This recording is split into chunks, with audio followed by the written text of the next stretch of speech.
I'm sure you have found yourself looking at your electricity bills often in the past year, as wholesale electricity prices have been on the rise in the European Union since 2021. The reason? A combination of factors, including the increase in demand after the COVID restrictions were alleviated, a rise in gas and coal prices, or lower renewable energy generation. But why do gas and coal prices have such an effect? What is behind electricity prices?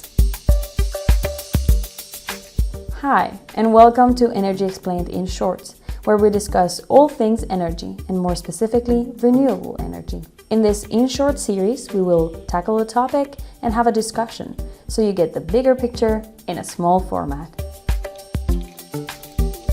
In this episode, we touch upon the price of energy, what determines it, and the role of renewables.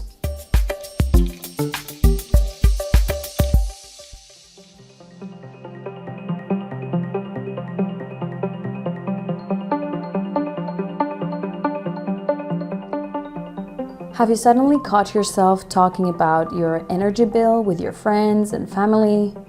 It has really become a conversation topic for many of us, because energy prices don't only show in our electricity bill, they also reflect in every other aspect of our lives.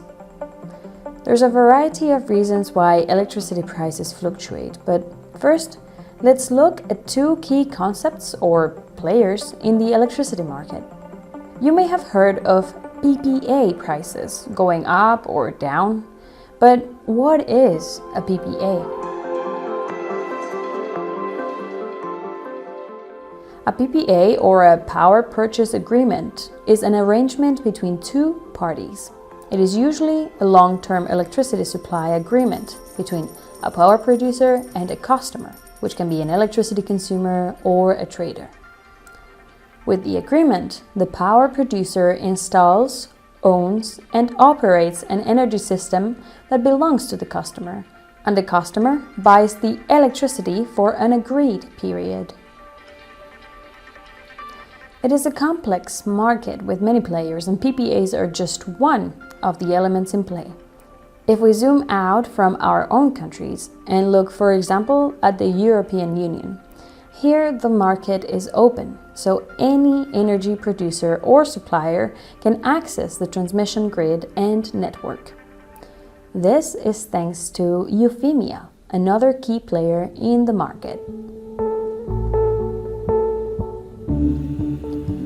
EUPHEMIA is the name of the algorithm that calculates prices and trade flows across the price zones in Europe. The European transmission grid provides electricity for more than 500 million citizens. It is a sophisticated mathematical optimization algorithm responsible for calculating hourly prices for the day-ahead market in more than 40 price zones in Europe. As you can imagine, the function of this algorithm is critical and the security of it crucial. That's why the locations of the 4 supercomputers responsible for doing the calculations, a master one and 3 backup ones, are all a secret.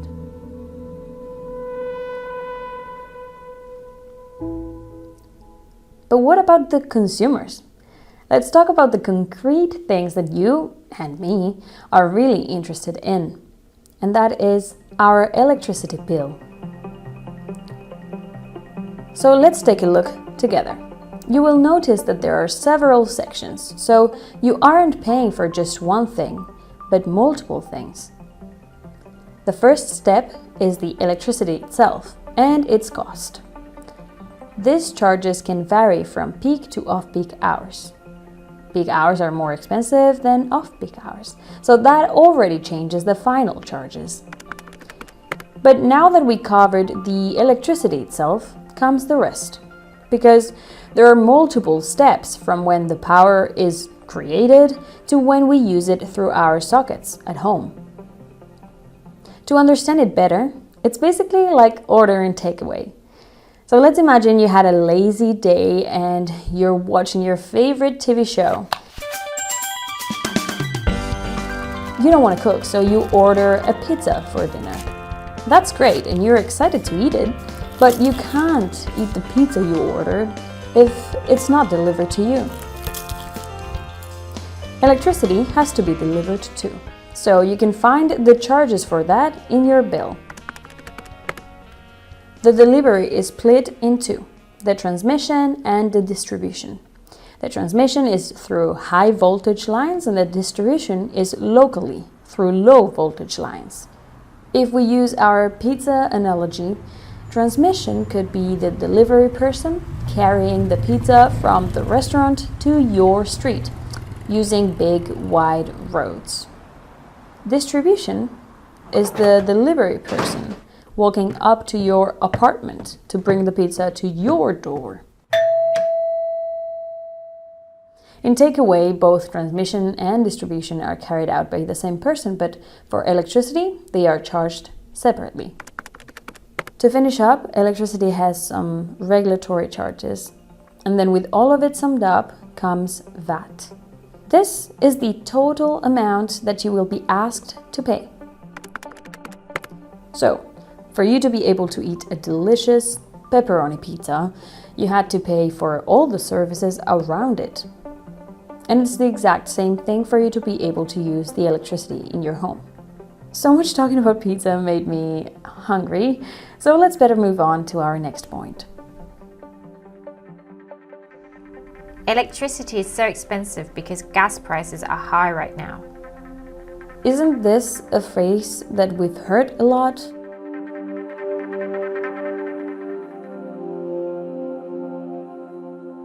This is another reason why electricity prices might fluctuate. Det der sker, det er, at når vi skal sætte prisen, så er det den sidste og dyreste aktiverede enhed, der sætter prisen. Det er det, der hedder marginalpriskonceptet. Thomas Brauer from Energy Denmark explains that renewable energy is the cheapest energy form. Gas and coal are the expensive ones. Unfortunately for the customers, the most expensive energy providing asset sets the price. This is called marginal pricing structure. What this means is that on a very windy day, even though 90% of the energy may be coming from wind turbines, the 10% rest that comes from gas will be setting the price.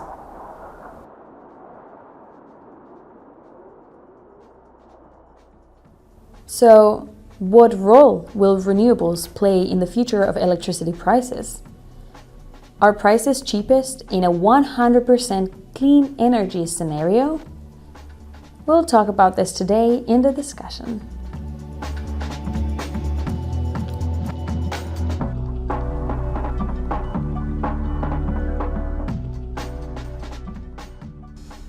I think we've brought up quite a few interesting ideas, but this last one is what I would like to discuss with you first today, Kirstine. Mm-hmm. Because I think when we're discussing, clean options or green options, not always the most environmentally friendly choices are the most accessible. But in this case, what we're seeing here is that sun and wind and, water is not. We pay for water in our houses, but the force of water, how we use water, those are free. So then renewable energy sources actually end up being cheaper. Yeah, that is true. And I would like to come back to the gas renewable energy source comparison that Thomas talked about earlier, because it's actually rather beneficial for renewable power owners. All the power plant owners, whether it's renewable energy or conventional energy, their energy will be sold for the same price. Yeah. So because the most expensive option sets the price, the wind park owners that put in a bid of their energy for, let's say, €2, they also will sell it at €4 if that's what the gas price or the conventional energy source sets it at 4.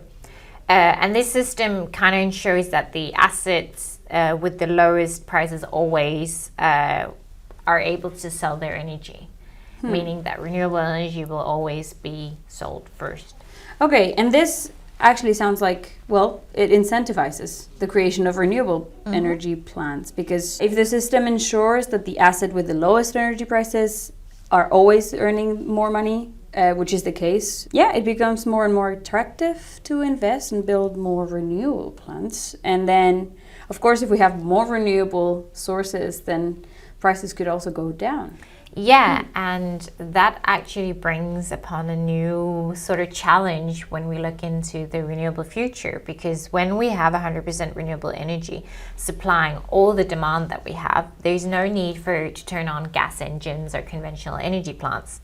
And this means that the prices for us consumers gets very low. That's when electricity prices can become negative. Yeah, well, as explained before, we still pay some on our electricity bill because we pay for the distribution of energy and all these related services.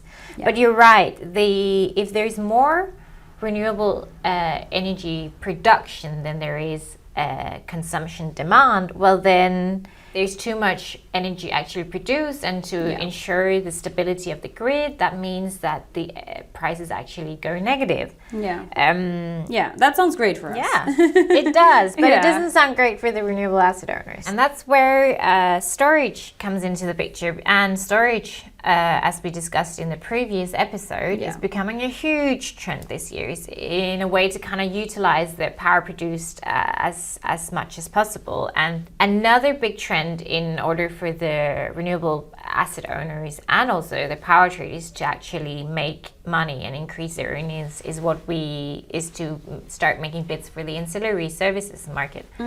And these ancillary services, they're like the reserve energy market. So instead of having their turbines turned on, they turn them off, and then in case they need to produce some more energy, they can turn them on, and then they are paid from the TSR for this service, basically. Yeah.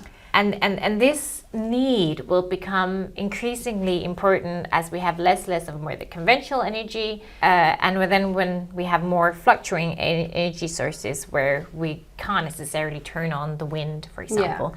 So there's a huge potential here actually for the renewable power plant owners to increase their earnings by entering this market. Yeah, because they're selling their ability to, react. Which is something essential in 100% renewable energy system. But I would like to touch upon something quickly before we're finishing today, and that is the change in behaviors, because I think it's rather interesting, connected to electricity prices and how we reacted to that. And I remember that Thomas Power, who we've quoted before, also touched upon that in our long episode. Yeah, so what he was saying is that during this energy crisis that we experienced last year, it became a lot more difficult for people like him who are power traders to predict our consumption behavior, because of course the energy prices went off the roof, and that meant that we suddenly realized how much we're paying for electricity, which meant that we kind of changed how we normally used energy. Yes, exactly. I mean, I think I've never talked more about the bills and how I'm, if I should do laundry, or well, in my case I have shared laundry, but I was choosing this, I think it was a Christmas gift or something, and I was looking at a catalog, and I was looking at the consumption of a kettle for the first time in my life. How much does this appliance actually consume? And then I remember that in the end, I ended up getting a blanket instead. So my thought process was, okay, the kettle consumes energy, which I will have to pay for.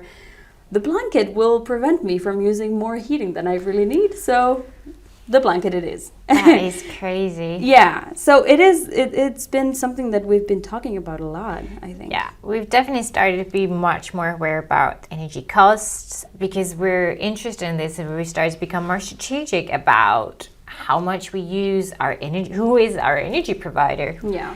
And what kind of deal do we have? Do we have a variable contract or a fixed rate?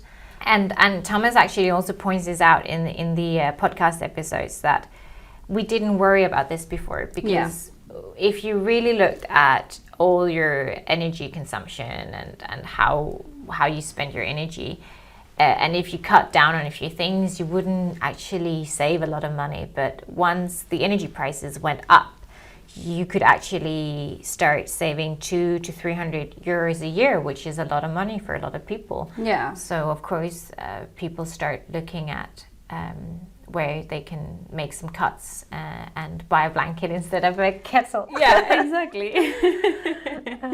But yeah, looking at the positive side of, you know, this price increase and energy crisis and all of this, I think it's actually empowering for us as consumers, that we look at our bills and think them through and understand what's going on, and we make some choices, some informed choices, which I think is always, you know, the best way of making choices. Yeah, and this podcast is called Energy Explained, and it's always good to know a little bit more about the energy market and how it all works, and also which direction we're heading. Yeah, definitely. Precisely. Yeah. So there's hopefully a bit of a breather for us, a sunny forecast and electricity prices for all of us consumers. Yeah, we could use a little bit of sun in Denmark after a very rainy summer. Yes, indeed. So thank you, Kirstine, for this discussion today. Yeah, thank you, Munia.